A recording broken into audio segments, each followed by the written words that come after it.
Now, as you might be able to guess by just looking at the thumbnail to this video, Attack of the Clones is not my favorite Star Wars movie. In fact, not counting the Clone Wars movie, I'd have to put it at the very bottom of my list. And fair warning, if you happen to love Episode 2, I'm going to spend most of this video pointing out issues I have with it. However, with that being said, it doesn't mean I hate Episode 2 or anything, not by a long shot. I do like and enjoy the movie, but of the 8 current films, this one finds itself at the bottom of my list, as one obviously has to. And I think one of the main reasons that I put it there is because of all the Star Wars movies, this one feels the messiest or least focused. On the one hand, you have the more political backstory of the Separatists leaving the Republic, which will ultimately lead to the Clone Wars, and on the other you have the story of Anakin and Padme falling in love. All the while Obi-Wan tries to track down an assassin who eventually just seems to give up on killing his target, and uses a rare dart that can be tracked back to only one singular location in the galaxy, that being Kamino. And speaking of that, one question I've always had is if Jango Fett, who of course used that aforementioned dart, was supposed to lure Obi-Wan, or whoever, to Kamino so that the Jedi could discover the clone army at this particular time. In other words, was Jango in on this plan the whole time? Or did maybe someone else give him that dart, and Jango didn't know that that person, which is probably Dooku, wanted the Jedi to find the clone army the way and time that they did? I mean, Jango did seem pretty surprised when Obi-Wan showed up and tried to get out of there as fast as he could, maybe realizing he'd been set up. Or maybe it's none of the above and Jango just used that particular dart out of sheer convenience because he basically lives on Kamino and had easy access to it, not realizing how unique it was and could be tracked. Now, I'm not sure if what I just tried to explain to you even makes any sense to you, and if it did, if it's something you've ever wondered about before, but that basically sums up my whole problem with this movie. Nothing seems to get explained. Yes, a lot can be inferred, or we can make good, solid, educated guesses as to why events play out the way they do, but we get so very few definitive answers in this movie. For example, why do the Separatists want to leave the Republic? And why does the Republic care so much if they do? Enough so to consider creating an army. Is the army then to keep them in the Republic, or force them back in? Or are they afraid the Separatists are now going to attack them for some reason? And why does no one seem to question where this army came from? I mean, Palpatine is given emergency powers and then declares he's going to create a grand army of the Republic, and then 10 seconds later it's created and no one, not the Jedi or the Senate, seems to question anything. They just decide to start a full-scale galactic war in the hopes of rescuing 3 people. And the Jedi even know there's something fishy going on, considering it was originally commissioned by one of their own, Master Sifo-Dyas, who has since died, but whose name and motives will never be again brought up in the rest of the trilogy. I mean, when Yoda went to pick up the Jedi's order, and recall he was the one who went to get the clone army at Kamino, what did he say to the Kaminoans? And what did they say to him? That is a conversation I would have loved to have seen. Not a 5-minute scene in a factory that ultimately sees Anakin and Padme captured, and C-3PO swap bodies with a battle droid.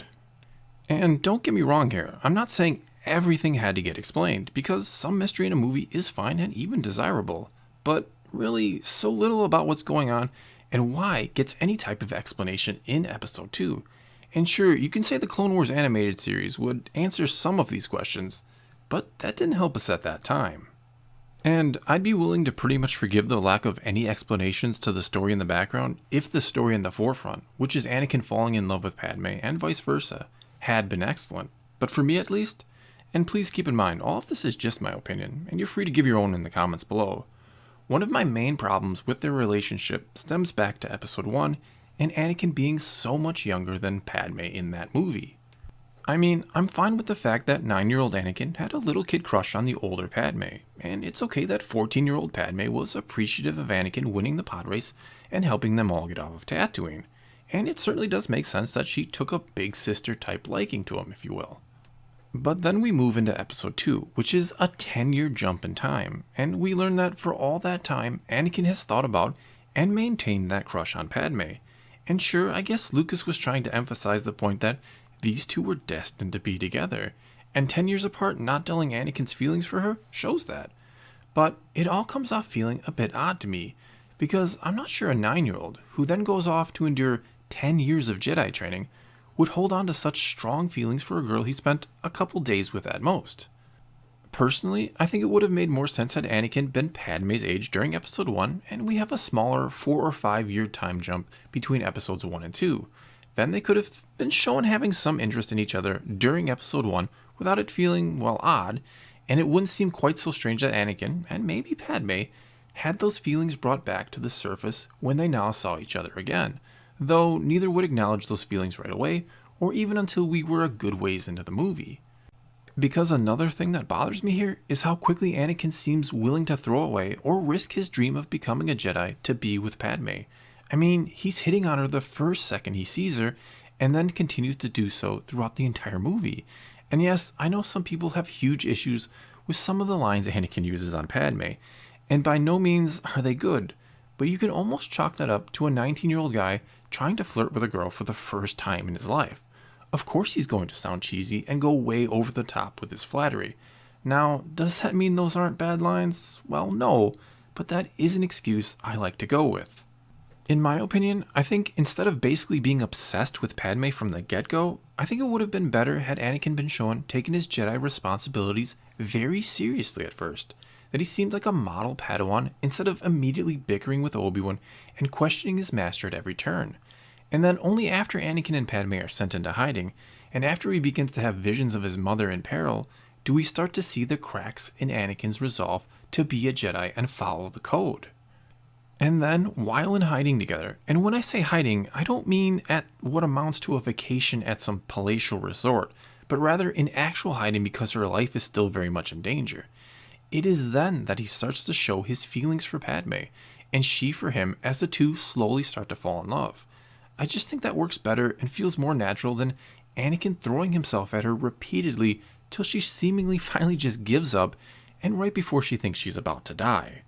And I think only after Anakin loses his mother and has his little outburst on the Tuscans should he even really start to entertain the idea and talk to her about being together despite what it might mean for the two of them, though I'm not sure why a senator wouldn't be allowed to fall in love and marry if she wants to.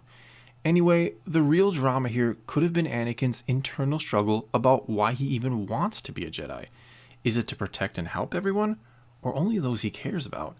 Because in episode 1, Anakin seemed more interested in coming back to free the slaves and just being the first one to see all the stars, not so much interested in becoming what a Jedi truly is, a protector of everyone. Because what I think episode 2 really needed to accomplish, but failed to on many levels, was make us truly feel for Anakin and the dilemma he finds himself in. That choice between his duty and his own desires, the selfless side versus the selfish one. The choice between the life of a Jedi and one with Padme should have been tearing him apart, and the secret wedding at the end should have broken our hearts, because we know it is going to end badly for them. Instead, I don't get that feeling at all. Because had Padme simply said at any point during this movie, "Would you leave the Jedi Order for me?" I think Anakin immediately tosses his saber away and rides into a Naboo sunset with her and never looks back. Okay, now moving on to something I really love about this movie, Palpatine. Episode 1 may have started to show just how evil of a bastard this guy really was when he used his own people to put himself into a greater position of power, when he became the Supreme Chancellor, of course. But now in this movie, we learn he is willing to plunge the galaxy into a war to accomplish his goals. We begin to understand he is behind absolutely everything, including keeping his word to Anakin about following his career with great interest. Because I have little doubt that Palpatine's plan all along was to use Padme to turn Anakin to the dark side by first having him fall in love with her, and then killing her and making Anakin feel both responsible and like if he'd only been more powerful, he could have saved her. I mean, let's not forget who suggested that Master Kenobi, which meant Anakin too, should be assigned to protect Senator Amidala. Let's also not forget who just happened to tell Anakin about Darth Plagueis the Wise and his ability to save those he cared about from dying. And let's not forget who knew Anakin was having visions of Padme dying in childbirth. Of course, the answer to all three of those is Palpatine. And for me, the prequels are made all the better when you realize that this is not just Anakin's story, or the story of how he fell and became Darth Vader, but this is also Palpatine's story of how he rose to become the Emperor of the Galaxy. Furthermore, it is also the story of the failings of the Jedi, and these three main stories of the prequels give so much greater context to the original trilogy when we see Luke redeem his father, when we see overconfidence finally get the best of Palpatine, and he is defeated. and when we see the Jedi born anew with Luke Skywalker's choice not to fight, which is where the Jedi of old failed. Now lastly, I don't think any review of Episode 2 can be complete without touching on the Dooku-Yoda duel. And let me just first say that in all my life before that movie, the idea that Yoda may have used a lightsaber had never crossed my mind before. It just hadn't. I know it might sound stupid, but I always just assumed he was above the need to use a lightsaber, and when he had to engage in combat, he did so by strictly relying on his mastery of the Force itself. And yes, that's how the fight started out, with the two Force dueling, if you will. But of course, Dooku was apparently Yoda's equal in mastery of the Force, which I have a bit of an issue with, so the two then had to bust out their lightsabers. And I'll say that, even though I never needed to see Yoda with a lightsaber, it didn't bother me that he used it. I thought it was pretty well done with him flipping and bouncing around the way he did, and it didn't come off, in my opinion, looking ridiculous, which it very easily could have. Now, overall, despite me focusing mainly on the negatives here, I again do love this movie. Yes, I put it at the bottom of my list, but one of these movies has to be there, and unfortunately, Attack of the Clones is it. But the funny thing about Episode 2 is I truly feel it is a few tweaks away from greatness. It really could be right there alongside Empire Strikes Back in terms of quality, but the background story is too much of a mess, and the two characters in the foreground story really don't have the chemistry and are forced to utter awkward lines and act in a way that doesn't want to make us root for them. But despite what you might think, the story is there. It just needs some serious polishing. But then again, you might feel completely differently. So now it's your turn to tell me what you think of Attack of the Clones. Is it maybe your favorite movie? Or do you agree with me and put it at the bottom of your list? Or does it fall somewhere in between? And speaking of lists, I do plan on doing a review on all 8 current Star Wars movies, and hopefully having it done before The Last Jedi comes out. And then I will rank them in order of my least favorite to most favorite. But for now, that's all I've got for you. So again, leave your comments below and let's talk some Star Wars. And in particular, let's talk about Episode 2. And until next time, thanks for watching.